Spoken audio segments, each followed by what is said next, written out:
I can't talk today. Hi, Nyx here, and welcome to a vlog. I think I wanted this to be a cozy vlog, not particularly gaming or reading vlog, because I have a lot of work. I'm writing my master's thesis recently, and it takes a lot of time of my time. It takes a lot of time and honestly I feel relaxed despite that.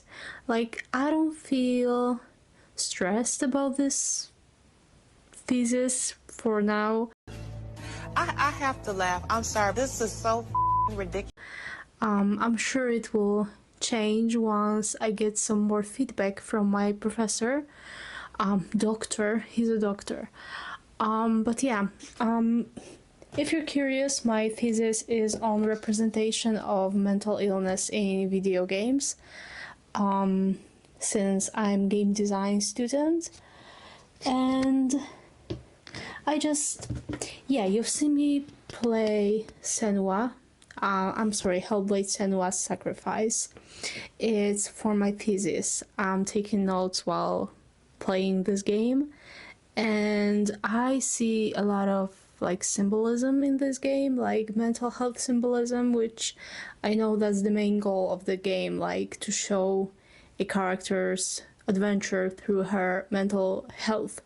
And it's really, for now at least, I just defeated the first boss, and I feel very excited to continue this journey, especially since I can take so many notes from this game. Like, it's exciting.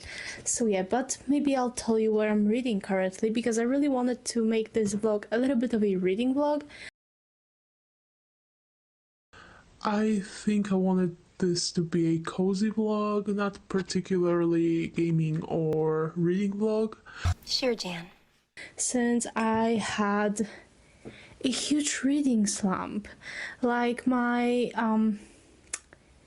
reading was non-existent, basically. I didn't read at all the past month, almost a month, I think. I haven't read anything, so I just started to read again. I have too many books on my currently reading list, so I decided to finish them at least. Also, I've been on book buying ban, but I failed today. I was supposed to not buy any books for the rest of the year. It's November. I started this ban in, I think it was July, and I failed because I really want some new books. There were a couple of books. I did a grave mistake and browsed Amazon store, and I saw some books that I was like, yeah, I want to read that. So, and I haven't heard about these books before, so I was like, yeah, heck yeah, I want to buy them. So yeah, what I'm reading currently is, first of all, I'm reading on my Kindle one book, and it's Boyfriend Goals by Riley Hart. Is it Boyfriend Goals by Riley Hart? Yes. It's a queer romance between two guys. One is a tattoo artist, and the second one is an accountant who inherits a house from his grandma, who he never met. And he also inherited a bookstore, which I'm like, that's a dream. But yeah, and he will live with this tattoo guy, since the tattoo guy is renting a room in his new house, basically. And for now, I'm like 16% in. They only met. It's one of the main characters is autistic. I think in English it's called autistic. But I don't know about this representation, guys. Like, I have an autistic sister, and I myself am neurodivergent. And honestly, when I see this representation in this book, I don't see it as a very positive one. I mean, it is positive, but I feel like it's overdone at times. I don't know. I'm not an expert. Just because I have something doesn't mean that it's something that I will like, you know. But yeah, I don't know. It's not bad so far. It's sometimes it's cringy, which I get used to, honestly, with those contemporary romances. Like, most of them are very cringy. I don't know why. I just cringe a lot about it. Like, at those books, like, those relationships sometimes are just, like, ridiculous. And the conversations between characters, ridiculous. So I'm just trying to, survive that writing, but honestly it's not that bad. It's a little bit cringy at times, but other than that, like, there was talk about feet at one point and I hate it. Okay, yeah. I'm also reading 4 books physically. First of all, I'm reading The Night and the Moth by Rachel Gillig. Gillig? I never learned how to pronounce her surname. I'll call her Gillig. And I started this book October 12th. It's November 13th, so yeah, it takes me a while to read it.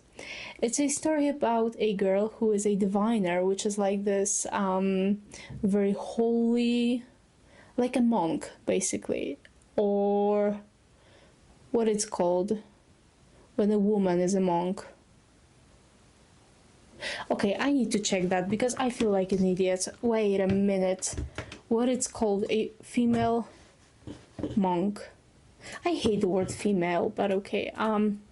Female monk.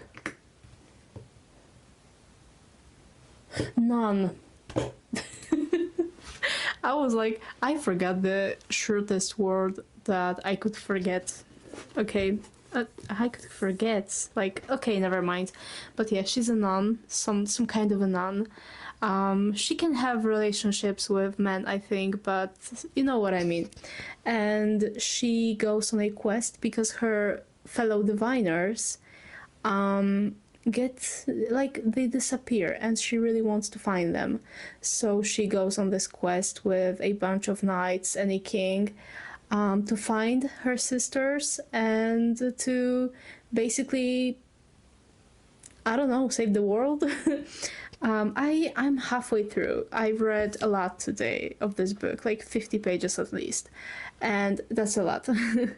And I really enjoyed this book. Honestly, I've read by Rachel Gillig. I've read One Dark Window duology, like this King Shepherd King duology, and I enjoyed it. Not, it wasn't like, a high rating. I think I gave it like 3.5 stars, or even like the second one was 4 stars, can't remember.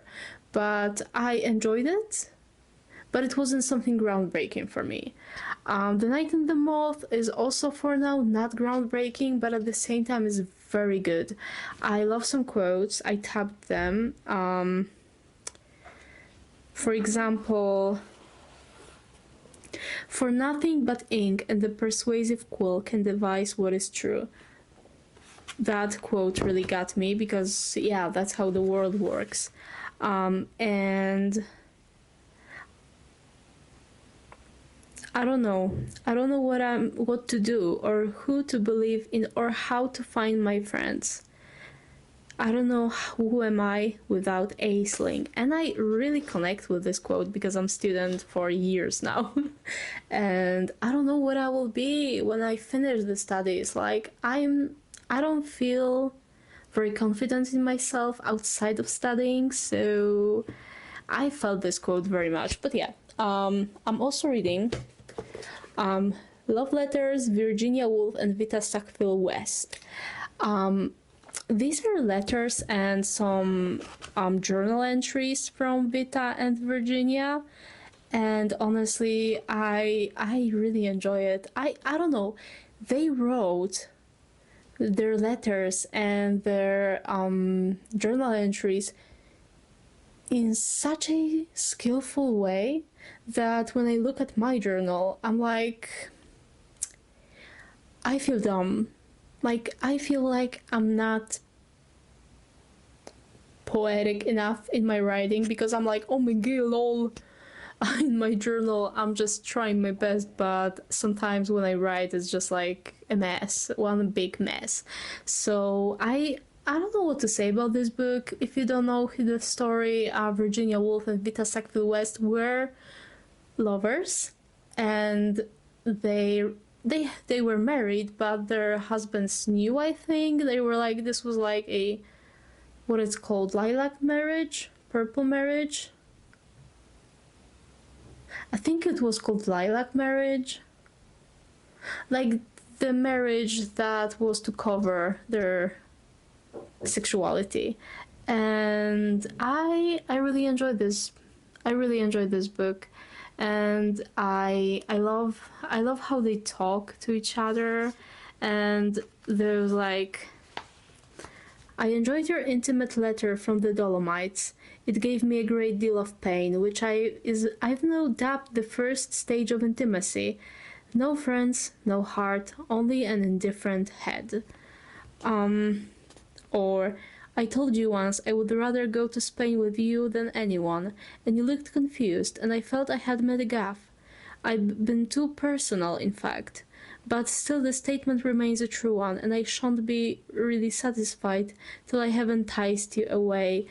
They are whipped for each other, and I love reading those letters, even though I feel a little bit like I'm intruding on their conversations. Like, it's weird to read someone's letters to someone else. Like, I feel like I'm crossing a boundary, but they are very beautifully written. I'm also reading Morris by E.M. Forster, which is a book that was written in 1914 but published in 1970. It's a story about Morris, who is a gay man in England in early 20th century. And honestly, I like this book. I don't know how to rate this book so far. I'm like halfway through, I think. Yeah, I'm halfway through. I don't know. It's his story, basically, Maurice's story, how he goes through life. He, like, his journey as a human being and as a gay man who, if you don't know, though, in those times, being gay was illegal, and he was gay.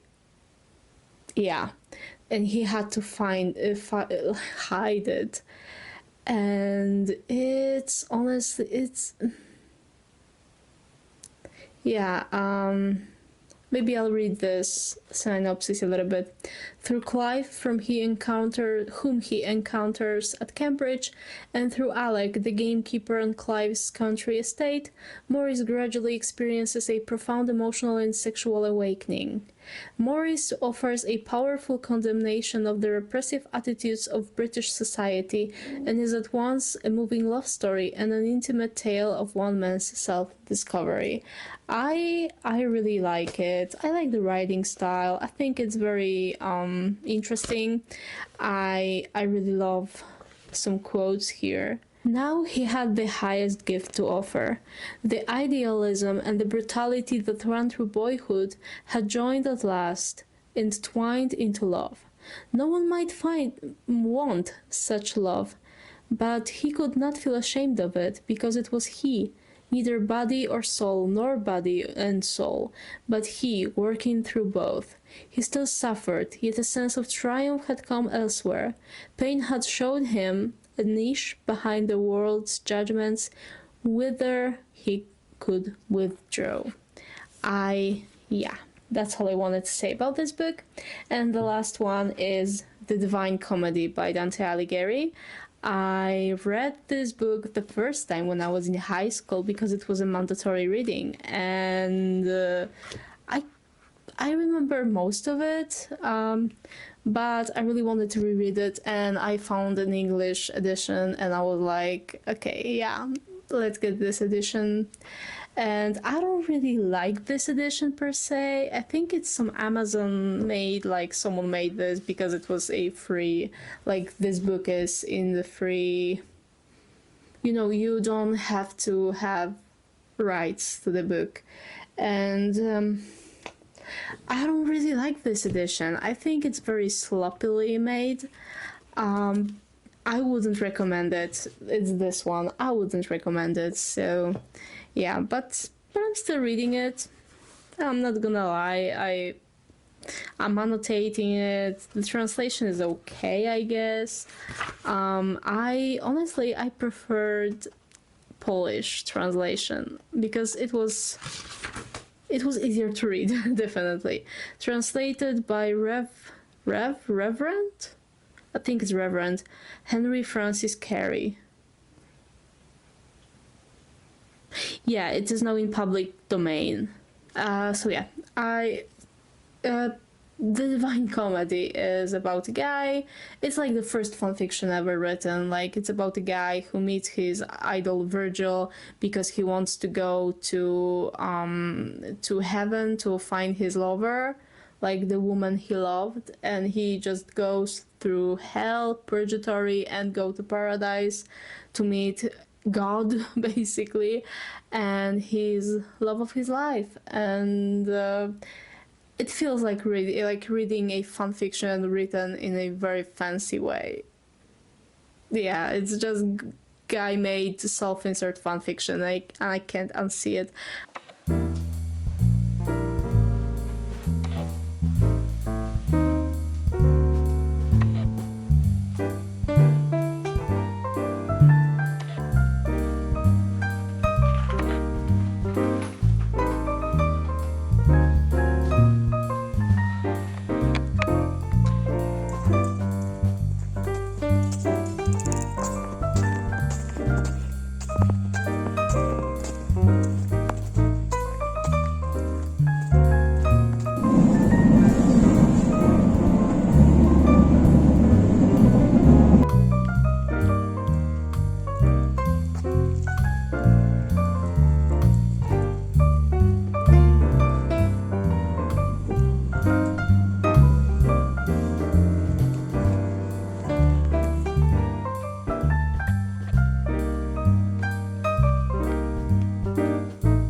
Okay, I have my hot chocolate. I mean, the rest of my hot chocolate. I just wanted to say that I forgot to tell you something, and that is an update about my reading stuff. I started another audiobook because why not? Wait, let me find it. It's called it's a long title and it's in Polish. It's only in Polish currently. And I think it will stay this way because it's very niche. Błyskawica, historia Wandy Traczyk-Stawskiej, żołnierza powstania warszawskiego. This is a story about a woman. This is a story of a real woman who's still alive. She's 97 years old. She fought during World War II, and she was a soldier of like gray ranks, I think it's called in English, szare szeregi, and she was in home army. Okay, whatever. I can't remember English words. And it's her story, her life, and right now she's an activist. She worked as a psychologist and she was working with kids with disabilities. And honestly, this woman is an icon here in Poland. She tells everyone what she thinks. She talks to the politicians like they are, sorry bro, you're dumb. Yeah, she's like this. And I love this woman so much. And she fights for rights of every minority, every person that is like seeing injustice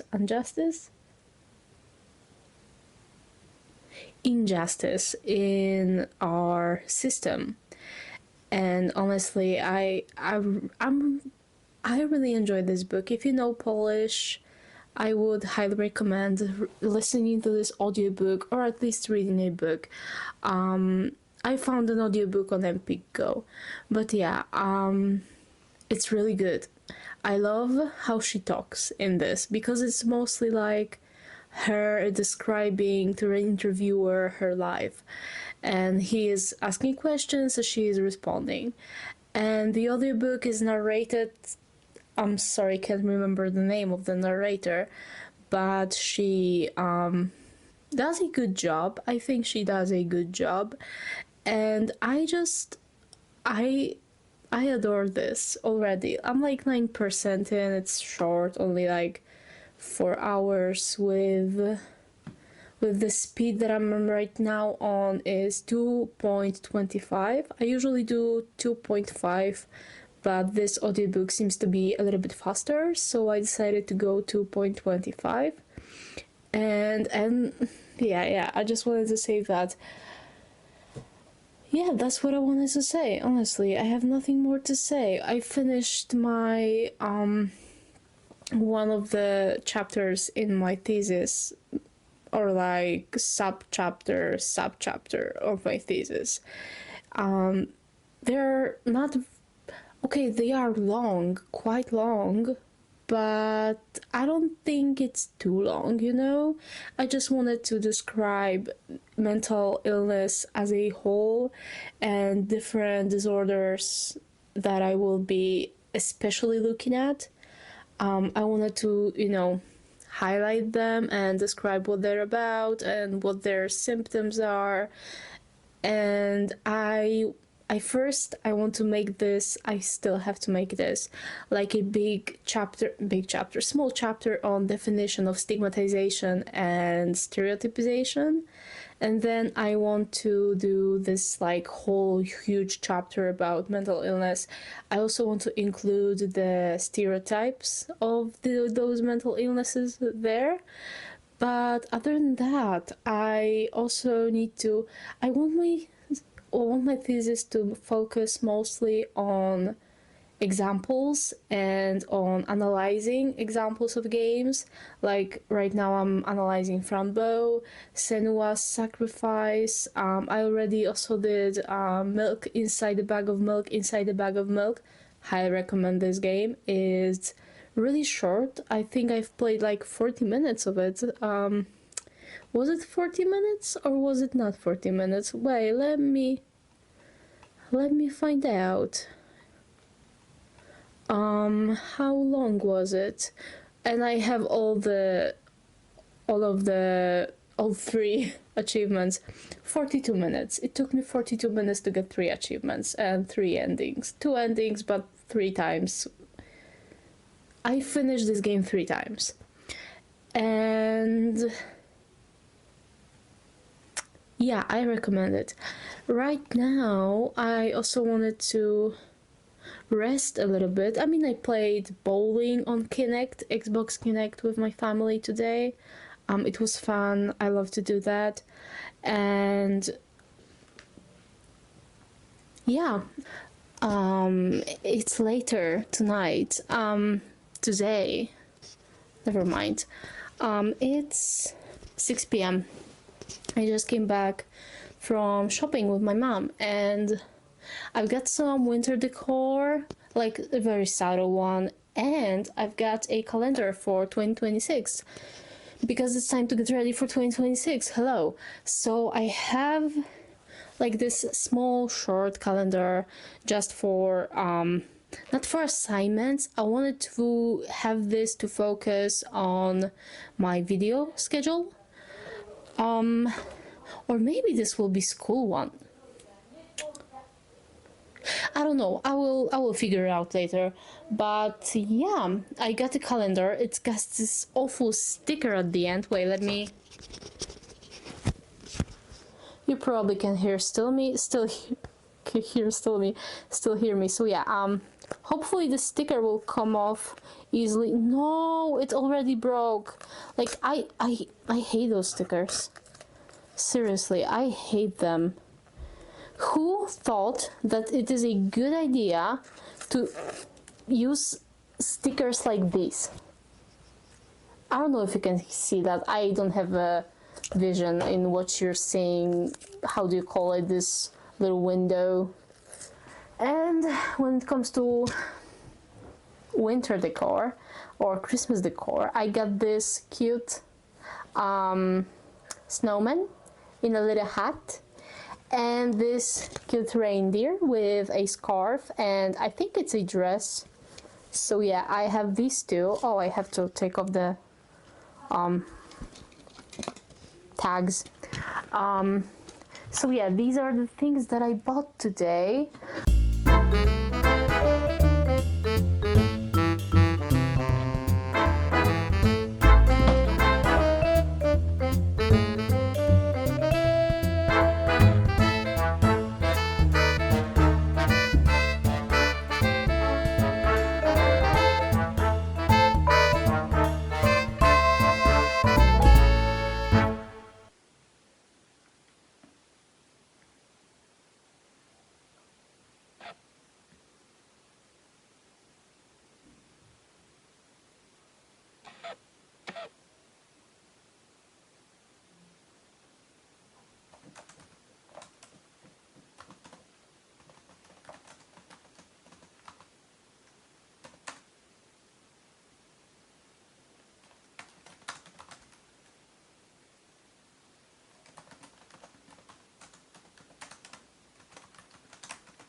Okay, I have two packages, both of which I'm excited about. Wait.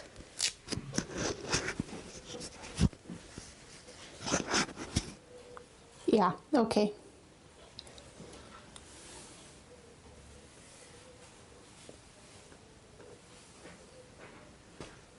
Okay, I have two packages since, yeah. And I'm super excited about both of them. So I'll show you first. Oh, it's very short. I thought it would be longer, honestly. It's All the Lovers in the Night by Miko Kawakami. I wanted to read one of her books for a while now.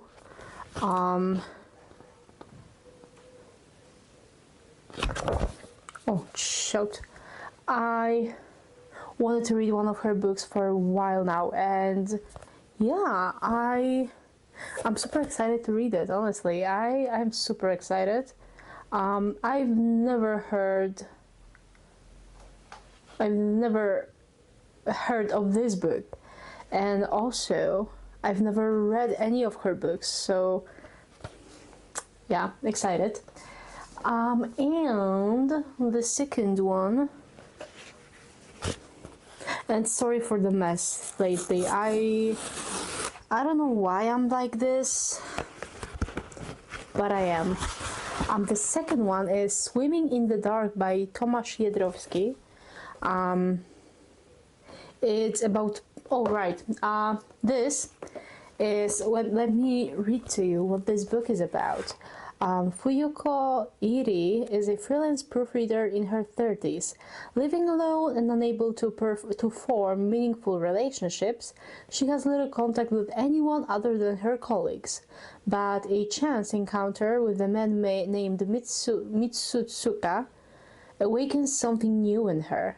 As Fuyuko starts to see the world in a different light, painful memories from her past begin to resurface. Fuyuko needs to be loved, to be heard, and to be seen. But living in a small world of her own making, will she find the strength to bring down the walls that surround her? Pulsing and poetic, modern and shocking, this is an unforgettable novel from Japan's most exciting writer.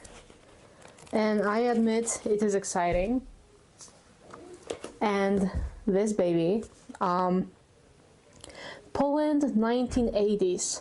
Shy, anxious Ludwig has been sent along with the rest of his university class to an agricultural camp. Here he meets Janusz, and together they spend a dreamlike summer falling in love. But with summer over and the two are sent back to Warsaw. Confronted by the scrutiny, intolerance and corruption of life under the party, Ludwig and Janusz must decide how they will survive, and in their different choices find themselves torn apart. It sounds like it will be heartbreaking, so I'm also super excited.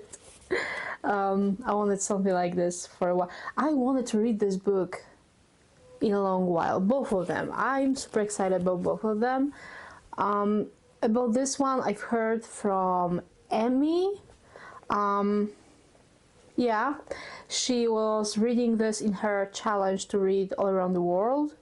And honestly, when I've heard that this is about Poland 1980, I was excited because if you don't know, 1980s were the time where communist Russia, which is communist still, but Russia was not occupying Poland, but they had the final say and they were ruling over Poland. And it was a tumultuous time back then.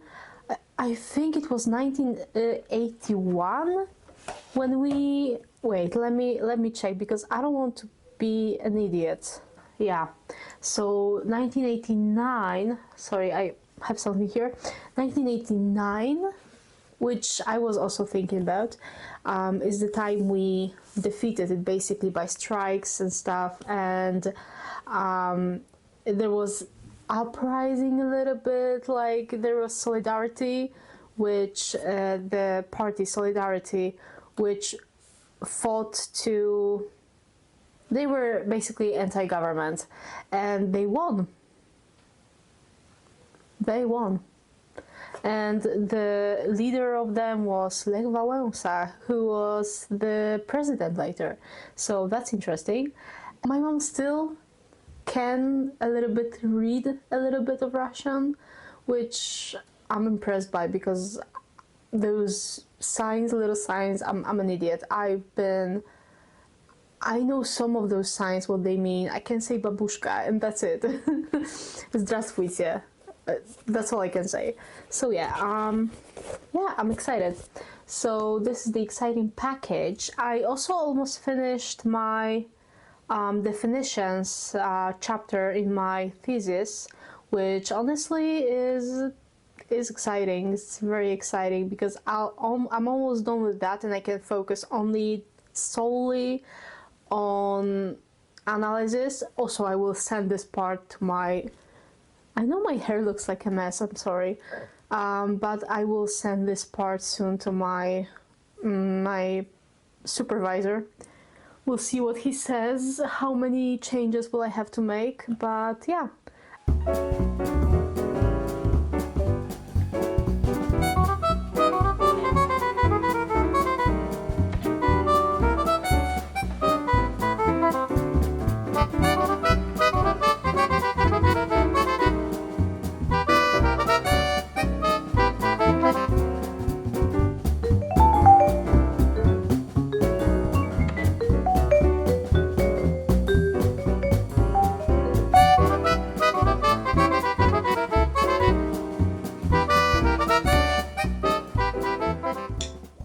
That was a weird sound. Whatever. I finished 2 books since we last spoke, which was today. Maybe let's talk about the first one, which was physical book, and it was Maurice by Ian Forster. I gave it 4.5 stars, I think. I took away half a star because I just sometimes couldn't get over the main character being so unlikable and misogynistic. He grew throughout the story, don't worry, a little bit, but not enough for me to consider him like amazing character. He wasn't. He was very tortured, of course, like it's a story about being homosexual when homosexuality was illegal. It was painful sometimes. I especially felt pain. Okay, no, I can't talk about spoilers. Okay, it was a painful story, okay, sometimes. But I liked the ending. I think it was satisfying. And yeah, the second book was an audiobook, which was Błyskawica Historia Wandy Traczyk-Stawskiej. Am I saying it right? Wait, let me check, because I don't want to be an idiot. Błyskawica Historia Wandy Traczyk-Stawskiej, żołnierza Powstania Warszawskiego. I know that English-speaking people understood every single word. Okay, but yeah, it was her story, her whole life, basically, from being a child to being a child who fought in a war, because she was a kid, like she was 14, I think, when if I remember correctly, when she started in the Grey Ranks. And yeah, this story was painful.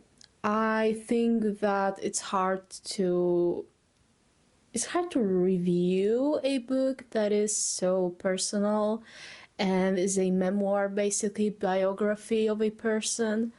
I cried at one point. I cried, maybe because of hormones, because my uterus is trying to kill me, but I cried. And when she was talking about how she and her fellow soldiers, when they were basically shot at, and they were all over them, people were dying, and they had a little moment of, not solace, but there was calmness for a moment. They were talking about how they imagine, how they want Poland to be after the war, when they win the war. What do they want the Poland to be and stuff? And they were talking about it, and they wanted this to be kind, beautiful. They wanted it to be equal rights for everyone, and for like a person who is like a worker, physical worker, to have as much, let's call it prestige, as as an intellectual or a rich person, basically. And thinking about it and seeing what is happening now with the equal rights being not very equal, and with all those strikes and stuff that happen from time to time, when I think about it, especially since Mrs. Vanda, she helped a lot for disabled people to fight for their rights, which they still don't have as much of them as they should, as much help as they should have. But She helped them. She was on like women's strike. She yelled at the nationalists who were basically doing a one big riot, and she yelled at them. She was like, I fought in a war. I was one of the like she was one of the people that were fighting against Nazis. So, and now she's disrespected by people who are nationalists, so they should love Poland. She, I think, in my personal opinion, was one of the people who created the Poland, not created, but helped Poland survive. So she is now disrespected by them, and this is so. It's pissing me off. Honestly, it's pissing me off.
audiobook. Eek! It's an audiobook of, I don't know why I took my phone. It's an audiobook of Bonesmith by Nikki Pow Pow Pow Pow Pow. What's their name? Because I don't know this author. I've never read anything by them. Wait. It's Bonesmith by Nikki Pau Preto. I don't know how to pronounce this, but it's about a girl who is going through some trials to become the Bonesmith or some kind of thing like that, or Valkyrie. Oh, I can't remember what it's called, but I'm like 9% in. I listened to this when I cleaned my room, and honestly, I really like the narrator. I'm listening to Polish version on MP Go, and I love the narrator already. Like, I really think she does a good job. I love the story already. Like, the vibes, the story, it's a little bit, the beginning was very like the main character is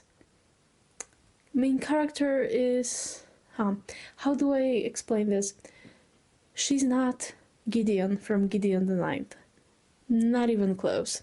Not as funny, not as like witty, but she has the vibe of Gideon, like being a defiant, being like a rebellious one. And yeah, she is basically taking part in those trials. She gets betrayed, and what else happens next? I don't know. I didn't even read the synopsis, which maybe is a good thing, maybe a bad thing, we'll see. I like sometimes going into like books blind. I knew that it would be like Gideon the Knife-esque, but I didn't know much else. Like, I know that, and that it's about necromancy.